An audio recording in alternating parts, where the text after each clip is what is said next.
자, 이제는요, 우리 몸에 대해서 자세히 이야기 나눠보도록 하겠습니다. 한진우 원장님의 건강 플러스 시간입니다. 네, 오늘은 올바른 건강 검진법에 대해서 알려주신다고요? 어렵지? 네. 말이 어려워요.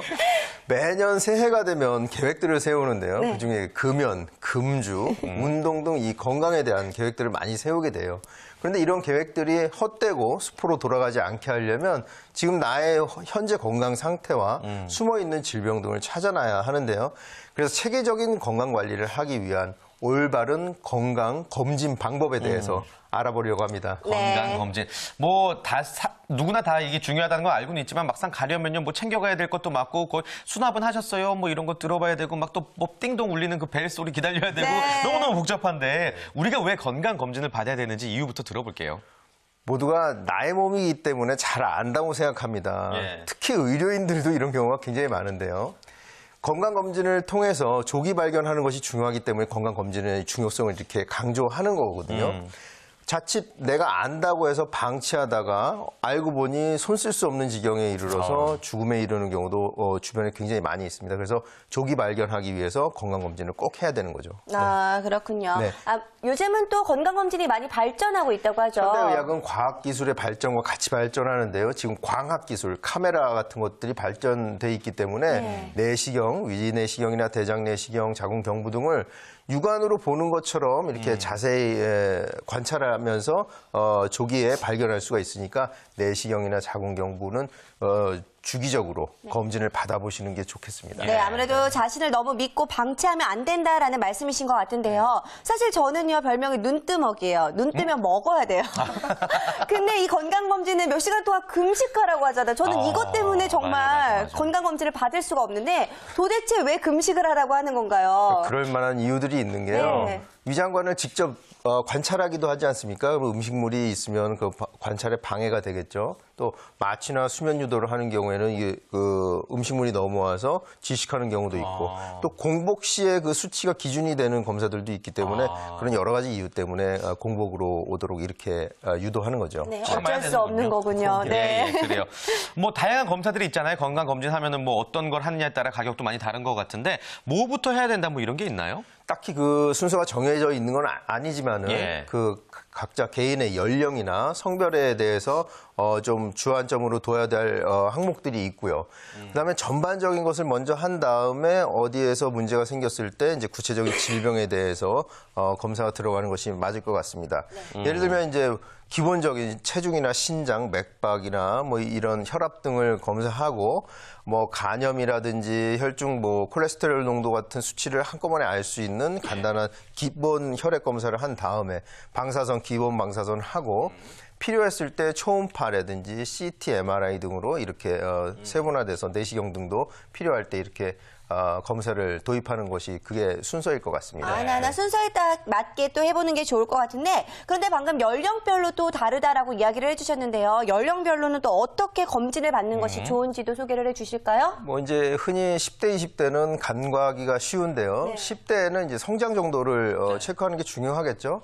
그에 따라서 또 비만한 경우가 있어요. 근데 소화가 비만하면 소화 당뇨 같은 것이 있을 수 있으니까 그런 부분 좀 체크해야 되고요. 20대는 남성의 경우 우리나라에서는 다 군대 가기 위해서 건강검진을 어느 정도 하게 됩니다. 이때 뭐 본태성 고혈압이라든지 이런 것들을 체크하게 되고요. 여성의 경우는 생리 관련해서 이제 질환이 있을 수 있어요. 생리통이나 생리불순 등으로 인해서 부인과 검진을 받을 수가 있겠고요. 30대는 어떻게 하면 좋을까요? 30대가 이제 가장 이 문제가 되는 시기입니다. 이제 30, 40대 직장인들이 이 스트레스나 음주, 흡연에 노출되기가 가장 쉬운 나이인데요. 예. 따라서 소화기나 호흡기에 문제가 생길 수가 있으니까 위내시경, 그다음에 그 단순 방사선으로 폐를 찍어보는 것이 좋고요. 여성의 경우는 자궁경부암이 생기기 쉬운 연령대입니다. 그리고 갑상선 검사도 갑상선. 한번 해보는 것이 좋고요. 네, 40대는 예. 남성의 경우는 대장 용종이라고 하죠. 폴립이라고 하는 것들이 생기기가 쉽습니다. 그래서 대장 내시경을 해야 되고 여성의 경우는 유방암이 호발하는 시기가 됩니다. 그래서 유방 검진하시고 자궁 근종이 있다고 판명이 난 경우에는 추적 조사해서 이 자궁 근종의 크기가 변하는지를 좀 관찰할 필요가 있습니다. 네, 아무래도 저희 부모님 같은 경우에도요, 건강검진 굉장히 적극적으로 하시는 편인데, 네. 50, 60대의 경우에는 건강검진 어떻게 하면 좋을까요? 5, 60대는 남녀 공이 혈관 질환들, 심혈관이나 뇌혈관 질환을 검진을 할 필요가 있어요. 그래서 심전도나 심초음파, 그다음에 뇌혈류 조사 등을 할 필요가 있고요. 여성의 경우 50대 이제 폐경기가 오게 됩니다. 이때 호르몬 수치를 검사해서 골다공증이 위험군이라고 판명이 나면 식이요법이나 운동에 그만큼 더 관리를 철저히 해야 되겠죠. 예. 또 60대 이후에는 전반적인 그 종합검진이 필요하고요. 네. 치매, 파킨슨 등 이 노화와 관련된 질환 검사와 각종 암 검사가 필수적이라고 할 수 있겠습니다. 네. 나이 들어서 이제 병 들어서 어떤 좀 치료를 하는 것보다 연령대별로 미리미리 건강 검진을 통해서 예방하는 게 중요하다는 말씀이시네요.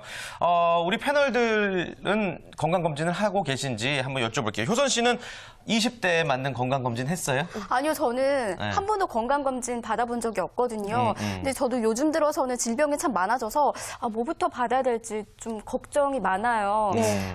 20, 30대이신 윤서희 씨는 어떠세요? 아니, 나이가 20대면 20대고 30대면 30대지. 약으로 제가 했어요. 네. 30대 초반인 저는요, 네. 30이 됐을 때 저는 여자 친구들끼리요, 이 부인과 질환을 한꺼번에 같이 가서 공동구매로 저렴하게 또 검진을 받은 적이 있는데 건강하다라고 이야기는 들었지만 네. 그때 좀 느꼈던 게 이제 그때 문제가 있었던 친구가 있었거든요. 그래서 다른 질환들도 아무래도 검사를 해봐야겠다라고 생각을 했었지만 이게 또 막상 가는 게 또 쉽지가 않더라고요. 자, 다른 패널분들은 어떤지 한번 여쭤보고 예, 예. 싶은데요. 네, 배 팀장님 건강검진 해보셨나요? 저는 건강검진 받은 지도 꽤 된 것 같아요. 네. 근데 얼마 전에 아까도 말씀드렸는데 며칠 전에 저랑 같이 일하시는 PD님 한 분이 네. 그냥 건강검진 받으시다가 네. 암 발견이 되신 거예요. 그래서 나이가 이제 어떻게? 나이도 저랑 뭐 3살 정도 위로 차이밖에 안 나시는데 한 40대 초반이신 거죠. 저도 이제 40대가 돼버렸거든요. 예. 그래서 이제 40 초반이신데 암이 걸리셔서 진단받으시고 바로 일주일 만에 또 이렇게 수술을 받으셔야 되는 상황이 되시는데 좀 필요성을 좀 많이 느끼게 되는 것 같아요. 진작에 받았었더라면. 네, 예, 그렇죠. 예. 다행히 그래도 그분 같은 경우에 그게 아까 일반 건강검진이어서 조기 발견이 되신 경우죠. 그래서 저도 빨리 좀 받아봐야겠다. 예, 나이가 이제 적지 않으므로. 네, 아무래도 가까이에서 이런 경우가 있다 보면은 더욱더 가까이 느낄 수밖에 없을 것 같은데 차윤희 대표님은 어떠세요? 네, 저도 이제 연초가 되면은요, 좀 1년에 어떻게 보면은 이제 한 해를 어떻게 살 건가 중에 건강검진을 먼저 좀 받는데요. 그 건강검진 중에 저희 윤서희 아나운서, 사회자님처럼 저도 부인과 쪽을 좀 더 집중적으로 하고요. 그리고 건강검진센터라고 있습니다. 그쪽에 가보면 좀 더 무료로 받을 수 있는 것들 받고 있습니다. 네. 그래요, 알겠습니다. 아무튼 뭐 건강 검진을 받고 나면은 보통 양호 경계 이런 수준은 이제 우리가 통보가 되는데 그 이후에가 사실 더 중요한 거란 말이에요. 어떻게 하면 좋을까요? 그렇죠. 이제 자신의 상태를 알았다면 상태에 맞는 이제 처방법이 있을 텐데요. 검진표 보면 이제 정상군이 있고 위험군이 있고 질환군 이렇게 세 가지로 나눌 수 있잖아요. 정상군의 경우는 지금 하시던 대로 꾸준히 관리해 주시면 되고요.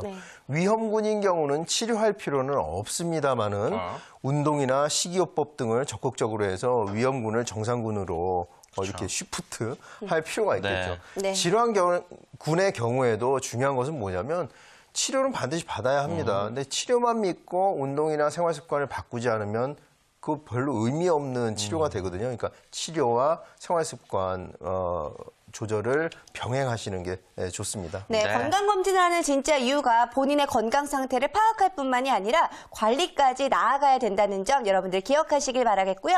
자, 마지막으로요, 이 건강을 위해서, 여러분들을 위해서 조언 한마디 전해주실까요? 네. 보통 직장인들은 직장에서 의무적으로 하기 때문에 이런 건강검진의 중요성에 대해서 이렇게 좀 소홀히 하는 경우가 있는데 특히나 직장에 소속돼 있지 않는 자영업자들 이런 분들은 본인의 생일이나 결혼기념일 등 부부가 같이 기념일 전후로 해서 꼭 건강검진을 주기적으로 받으시는 게 좋습니다. 네. 그래서 한의학에서는 치미병이 상이라고 했어요. 병이 생기기 전에 미리 치료하는 것이 예방하는 것이 큰 덕목으로 이렇게 여겨왔는데요.